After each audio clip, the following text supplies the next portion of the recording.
Hello students, welcome back to all of you once again.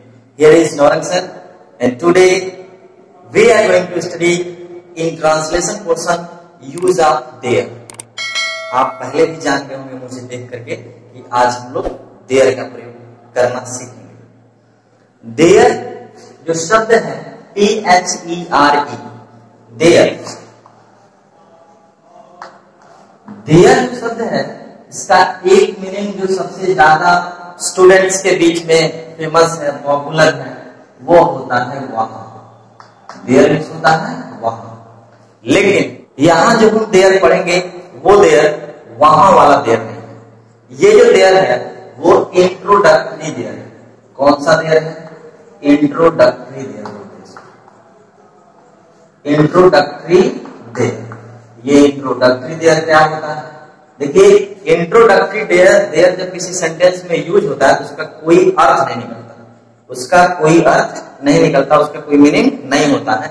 और introductory there हमेशा affirmative sentence में सबसे पहले आता है, नेगेटिव में भी पहले आएगा, इंट्रोगेटिव में वर्ब के बाद आता है। अर्थात कुल मिलाकर के इंट्रोडक्टरी देयर वहां लगाते जहां सब्जेक्ट ना हो, जहां सब्जेक्ट ना हो। और इंट्रोडक्टरी देयर जब लगाते हैं तो उसका कोई अर्थ नहीं निकलता, हमने पहले भी बताया आपको। अब देखिए, देयर का प्रयोग जब करेंगे तो कब करेंगे? दो चीजें आपको दिमाग में रखना है। सबसे पहला, यहां एग्जिस्टेंस की बात होगी और प्लेस की बात होगी। एग्जिस्टेंस प्लस प्लेस, ये दोनों चीजें एक साथ जहां दिखाई देंगी वहां हम देयर का प्रयोग करते हैं। एग्जिस्टेंस मीन्स क्या होता है? अस्तित्व। किसी भी चीज का अस्तित्व है या नहीं है, था या नहीं था। अर्थात किसी भी स्थान के संदर्भ में किसी भी वस्तु व्यक्ति का होना अगर पाया जाए, उपस्थिति अगर पाया जाए तो हम वहां देयर का प्रयोग करते हैं। तो एक लाइन आपको दिमाग में रखना है कि जब भी किसी सेंटेंस में किसी की एग्जिस्टेंस किसी प्लेस के संदर्भ में पता चले, किसी का अस्तित्व पता चले, तो वहां बेहिचक देयर का प्रयोग करेंगे। तो देयर का जो प्रयोग है उसका स्ट्रक्चर क्या होता है? देयर का स्ट्रक्चर आइए देखते हैं।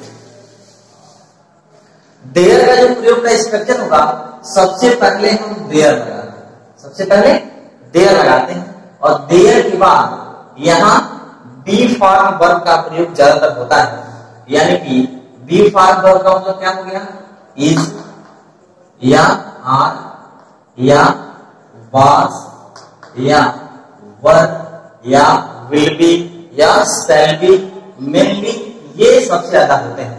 इन दोनों प्रेजेंट में और ये पास्ट में इज और आर का प्रयोग, वाज और वर का प्रयोग हम पहले वीडियो में आपको बता चुके हैं। उसके बाद हम यहाँ सब्जेक्ट लगाते हैं और सब्जेक्ट के बाद कॉम्प्लीमेंट लगाते हैं। कॉम्प्लीमेंट, ये कॉम्प्लीमेंट जो होता है स्थान को इंगित करता है। किसको इंगित करता है? स्थान को इंगित करता है।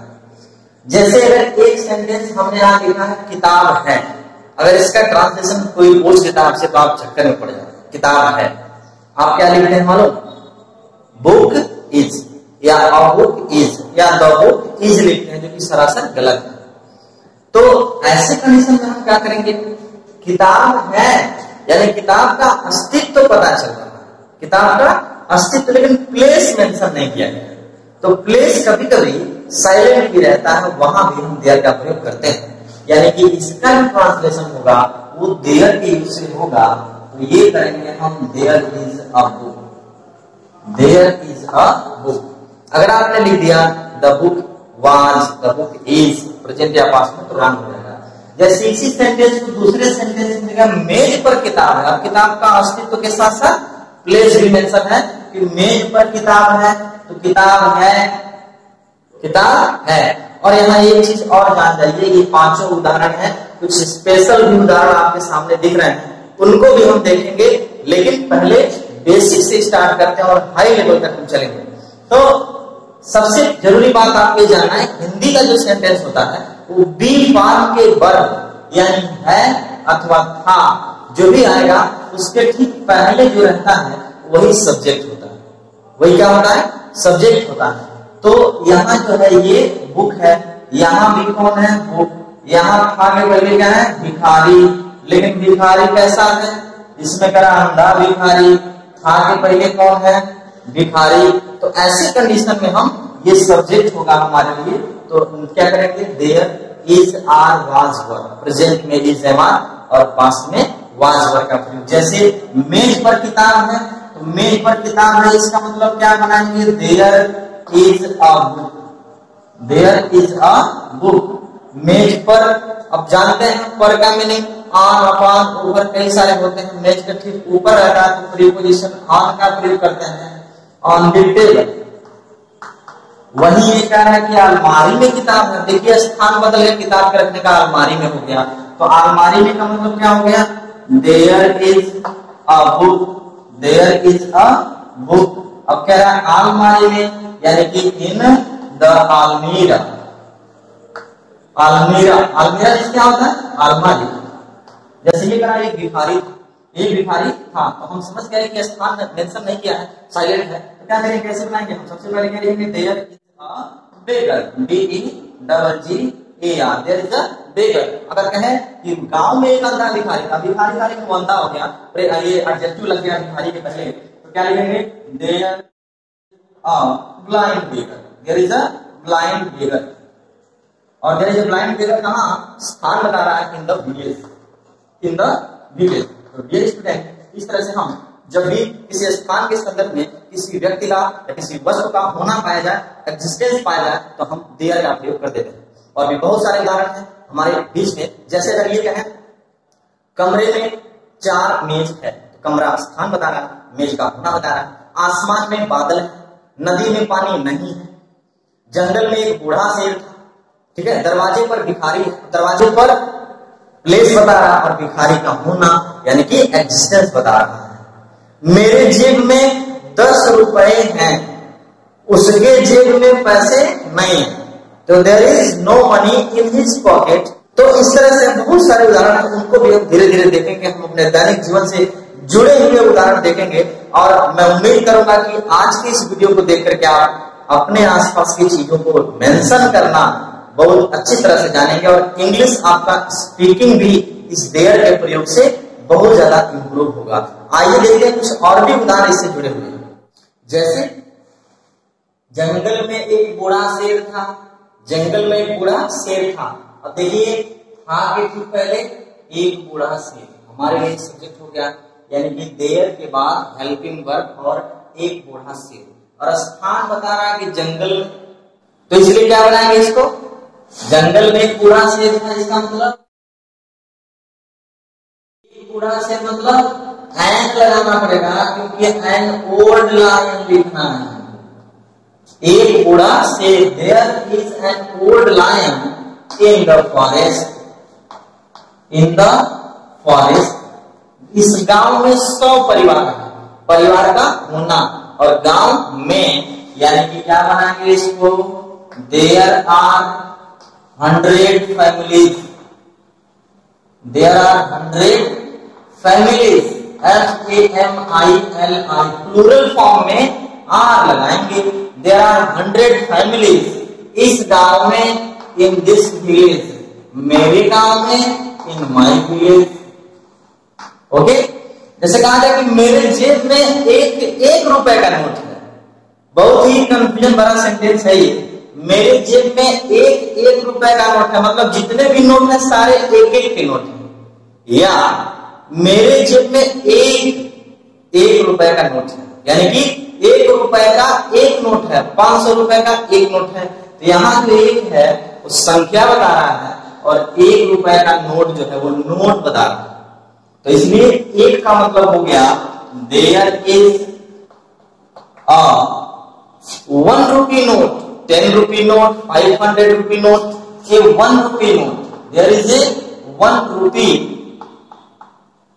नोट, NOTE नोट, मेरे जेब में, यानी कि in my pocket, POCKET pocket.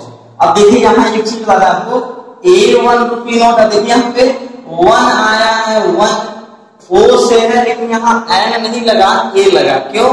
क्योंकि हमने आपको आर्टिकल में बताया था कि प्रोनाउंसिएशन देखते हैं हम लोग, इसको पढ़ते हैं 1, यानी कि वन क्या है, कंसोनेंट से प्रोनाउंसिएट हो रहा है इसलिए ए लगाते हैं। नदियों में पानी है, तालाब में पानी नहीं है या नदी में पानी नहीं है, नकारात्मक होगा तो इस एमआर वास वर्ग के बाद नाम लगा देंगे। यानी कि नदियों में पानी है मतलब देयर इज वाटर। अब यहाँ एक चीज ये भी जान लीजिए कि वाटर जो है कैसे जानेंगे प्लूरल है कि सिंगुलर है।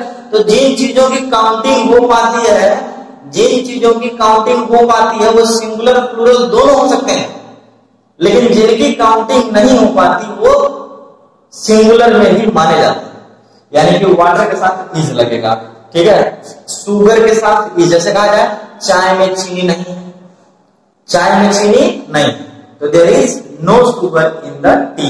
जैसे कहा जाए कि बाल्टी में दूध नहीं है या कप में चाय नहीं है, तो चाय, दूध, पानी, चीनी, ऑयल। जैसे कहा जाए कि बाइक में पेट्रोल नहीं है, तो there is no petrol in the bike, in the motorcycle. जैसे कहा जाए कि तो कहने का मतलब ये है कि इस तरह से हम देयर इज वाटर, नदियों में का मतलब क्या हो गया, in the rivers, in the rivers, नदियों में। और नदियों में पानी नहीं है तो there is no water in the river. नदियों में पानी नहीं था तो there was no water in the river. Okay, मेरे स्कूल में 40 अध्यापक हैं। देखिए स्कूल पर जब ऐसे लिखना होता है, स्कूल के बारे में जब मेंशन करेंगे ना, तो केवल देयर का प्रयोग से हम बहुत सारा मेंशन कर सकते हैं, तो उसमें बहुत उपयोगी होता है। मेरे स्कूल में 40 अध्यापक हैं, तो क्या बनाएंगे इसको, 40 अध्यापक हैं कहाँ, स्कूल में, तो there are 40, FORTY, 40 teachers, 40 teachers in my school, मेरे स्कूल में। उसके स्कूल में रहते तो इन ही स्कूल लिख देते, और क्या, ज्यादा दिक्कत नहीं है। दरवाजे पर एक अजनबी व्यक्ति है, कोई अननोन पर्सन आ जाता है, स्ट्रेंज मैन आ जाता है, तो क्या लिखते हैं, दरवाजे पर, स्थान बता रहा है, अजनबी व्यक्ति क्या अस्तित्व बता रहा है, तो क्या बनाएंगे, there is a strange man.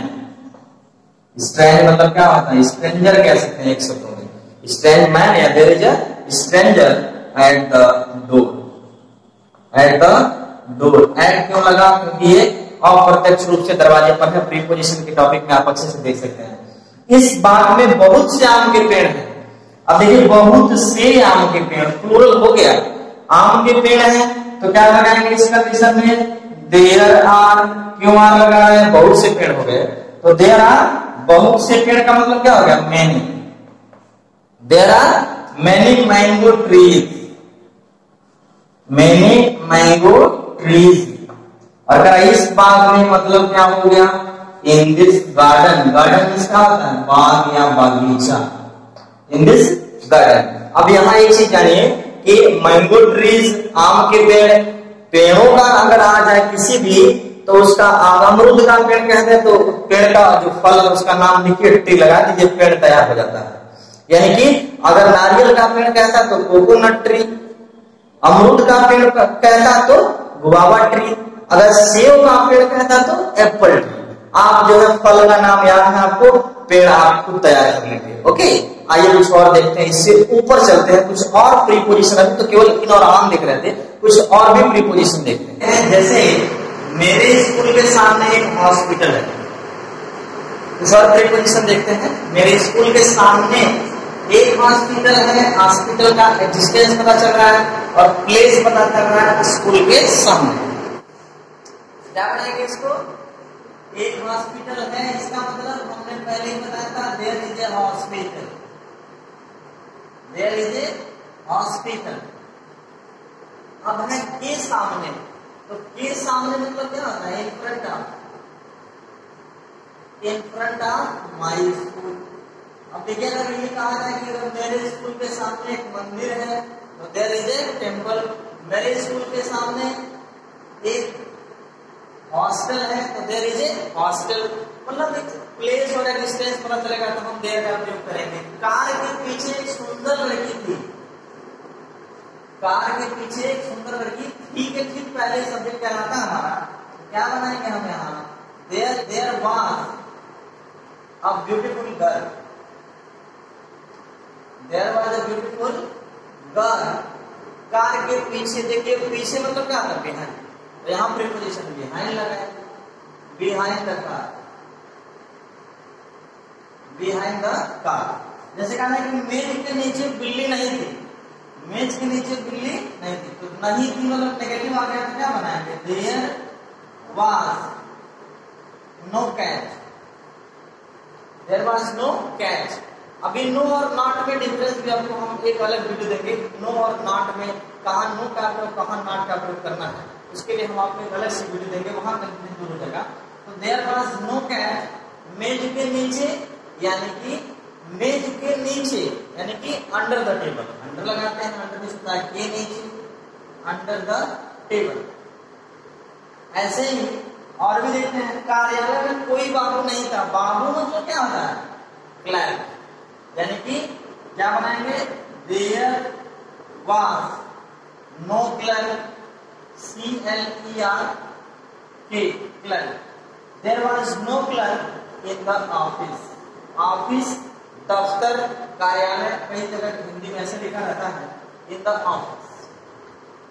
ऐसे ही अगर बात करें कि बाल्टी में कितना दूध है, यहाँ दोनों सेंटेंस में कितना आया है, आपको यहाँ थोड़ा एक से अलग से भी जानना जरूरी होगा। बाल्टी में कितना दूध है, तो दूध की मात्रा बताना है। तुम्हारे कक्षा में कितने विद्यार्थी हैं, विद्यार्थियों की कैपेसिटी बताना है। तो देखिए हाउ मेनी और हाउ मच दो शब्द हैं, हाउ मेनी और हाउ मच। हाउ मेनी का प्रयोग संख्या इंडिकेट करने के लिए करते हैं और हाउ मच का प्रयोग मात्रा बताने के लिए। विद्यार्थियों की काउंटिंग होती है और दूध की मात्रा मापतोल से पता करते हैं इसको, इसलिए कितना का मीनिंग यहाँ हम हाउ मच लगाएंगे। तो सबसे पहले हम जानते हैं कि इंट्रोगेटिव सेंटेंस में इंट्रोगेटिव वर्ड ही लिखा जाता है, और हाउ मच हाउ मेनी ये दो ऐसे इंट्रोगेटिव वर्ड हैं जो अपने साथ नाउन लेके चलते हैं। तो नाउन कौन है, दूध, विद्यार्थी, इसलिए how much milk, how much milk. उसके बाद इस जमार वाजगर के बाद देर लगाएंगे। तो यहाँ दूध है तो हमने पहले भी बताया, दूध, पानी, चीनी जिसका माप तोल करते हैं वो सिंगुलर होता है। तो how much milk is there, is there in the bucket, bucket means बाल्टी, या एक आसान सा मीनिंग कैन मीन्स बाल्टी होता है, CAN। तुम्हारे कक्षा में कितने विद्यार्थी, देखिए हाउ मेनी स्टूडेंट्स यहाँ लगाएंगे, क्यों लगाएंगे, क्योंकि संख्यावाचक है। How many students, how many students हो गया तो अब यहाँ क्या लगाना पड़ेगा, वर लगाना पड़ेगा, क्योंकि पास्ट टेंस में प्लूरल के साथ वर लगाते हैं। How many students were there, were there in your class, in your class. Last sentence देखिए, भारत और नेपाल में कोई झगड़ा नहीं है। हालांकि थोड़ा बहुत वाद विवाद हो गया था कुछ दिनों पहले, लेकिन नॉर्मली कहें तो भारत और नेपाल में कोई झगड़ा नहीं। इस सेंटेंस के माध्यम से आप बहुत सारे सेंटेंस खुद क्रिएट करेंगे। पहले इसको बना लेते हैं, झगड़ा नहीं है कि ठीक पहले क्या, dispute, dispute, there is no dispute, between लगाएंगे यहाँ, देयर इज झगड़ा नहीं है। नेगेटिव क्या लिखना है, there is no dispute, there is no dispute. भारत और नेपाल में, यानी कि में आया तो यहाँ इन नहीं लगाएंगे, दो लोगों में जब में आता है तो बिटवीन लगाते हैं, between India and Nepal, between India and Nepal. अब देखिए हमने बताया इस सेंटेंस के माध्यम से बहुत सारे सेंटेंस आप खुद क्रिएट करेंगे और अपना स्पोकन इंग्लिश भी इम्प्रूव करेंगे। जैसे कहा जाए कि कार्यालय में आज एक मीटिंग, सभा है, तो there is a meeting in the office. जैसे कहा जाए कि कलकत्ता में आज एक मैच है, देयर इज ए मैच। तो मैच, सभा हो, मीटिंग हो, झगड़ा हो, नहीं हो, ऐसे स्थिति में भी हम किसका प्रयोग करते हैं, देयर का प्रयोग करते हैं। इसके अतिरिक्त बहुत सारे एग्जाम्पल हम लोगों ने देखा अपने दैनिक जीवन से जुड़े हुए, इसका यूज हम करते हैं, करते रहेंगे और उससे आपको फायदा भी होगा। आइए कुछ स्पेशल देखते हैं। ये सोच रहे होंगे आप कि ये बहुत पहले से सर ने लिखा, अभी तक बताया नहीं। अब समय हुआ है इसका, क्योंकि हमने आपको पहले बताया था बेसिक से लेकर और अपर लेवल तक, हाई लेवल तक आपको देयर का प्रयोग सिखा के छोड़ूंगा। तो ये जो सेंटेंस है आप उसकी आंखों में जादू है। अब देखिए है कि ठीक पहले क्या है जादू, और जादू का प्लेस कहाँ है आंखों में, यानी प्लेस भी है और डिस्टेंस भी है। दाल में काला है क्या काला कहाँ है दाल में, तो यहाँ सभी सेंटेंस जो है देयर के ही हैं। कैसे बनाएंगे, लेकिन हाँ एक चीज भी ध्यान देना होगा, थोड़े बहुत ही इडियोमेटिक भी हैं, मुहावरेदार भी है, उनका भी इसमें समझ जाना होगा। तो जादू का मतलब क्या है, मैजिक, जी नहीं। मैजिक मतलब तो जादू वो होता है जो एकदम जो है कह सकते हैं उसकी स्थितियां बिल्कुल बदल जाती है। लेकिन यहाँ जो जादू है, आप सेंटेंस पर ध्यान दीजिए, जादू का मतलब यहाँ आकर्षण से है, इसलिए जादू का जो मीनिंग होगा वो आकर्षण यानी कि फैसिनेशन या अट्रैक्शन लगाएंगे, यानी कि देयर इज अट्रैक्शन या फैसिनेशन। चलिए अट्रैक्शन लगाते हैं, आप जानते होंगे अट्रैक्शन शब्द को। देयर इज अट्रैक्शन, उसकी आंखों में मतलब इन हर आईज, उसकी आंखों में जादू है। दाल में काला, काला मतलब क्या होता है ब्लैक, जी नहीं। ब्लैक काला मतलब क्या होता है, हम जानते हैं मुहावरा है, कहते हैं जरूर दाल में कोई काला है। तो दाल में काला होना मतलब कोई बात होती, कुछ गड़बड़ सड़बड़ रहता है, कुछ संदेहास्पद की स्थिति रहती है, उसी को हम कहते हैं दाल में काला होना। यहाँ जो काला का मीनिंग लिखा है वो समथिंग फिशी लिखा है, यानी कि देयर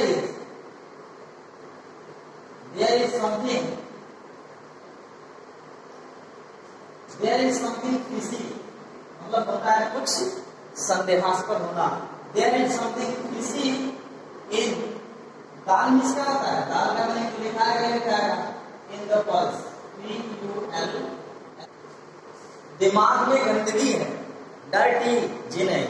डर्टी मतलब क्या हुआ, डर्टी मतलब कोई ऑब्जेक्ट जो है डर्टी होता है, वहां हम गंदगी का डर्टी लगाते हैं। यहाँ दिमाग में गंदगी मतलब बैड आइडियाज, तो क्या बनाएंगे इसको, there is a bad idea, there is a bad idea in the mind, अगर उसके दिमाग में रहता है तो in his mind लगा दो, there is a bad idea in the mind।